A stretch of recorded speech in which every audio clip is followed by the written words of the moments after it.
De la rue à la politique. Par contre, il faudra qu'on ait tous le même avis sur qui voter aux européennes. Faut-il ou pas se présenter aux élections ?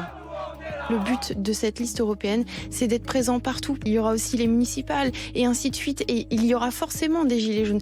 Référendum d'initiative citoyenne, on veut le mettre en place pourquoi ? Pour justement ne plus avoir de politiques qui nous dirigent. Et vous voulez faire partie des politiques. Bravo, vous n'avez rien compris. Je n'irai pas à des élections et je ne participerai pas à des élections.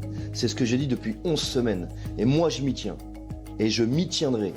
Les principales figures des Gilets jaunes ont débattu avant de prendre de la distance et de rester silencieuses.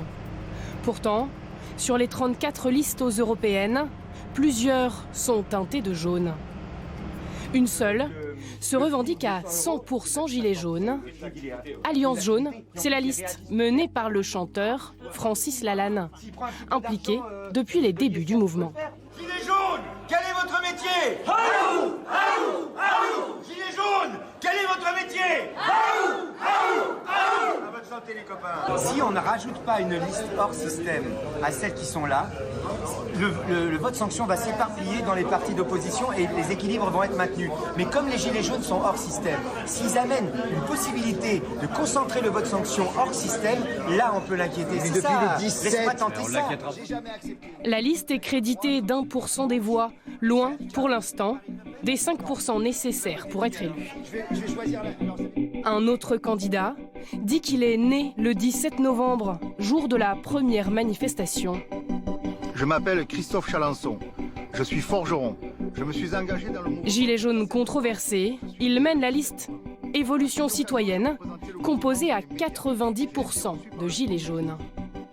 Parmi tous les candidats, deux listes sont presque exclusivement gilets jaunes, mais certains ont aussi choisi de rejoindre des partis existants.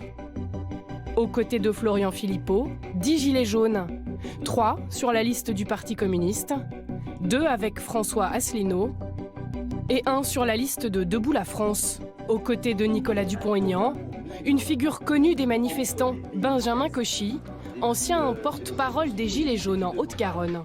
La mission que je m'attribue, c'est d'expliquer aux Français que contester c'est bien, mais que d'aller voter, ça sera utile. Donc, quelles que soient leurs convictions politiques, eh bien qu'ils se rendent aux urnes le 26 mai, ça c'est le message vraiment que je souhaite porter durant cette campagne.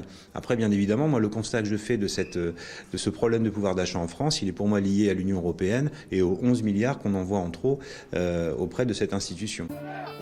Apparu il y a seulement 6 mois dans le paysage social, les Gilets jaunes ont investi le terrain politique.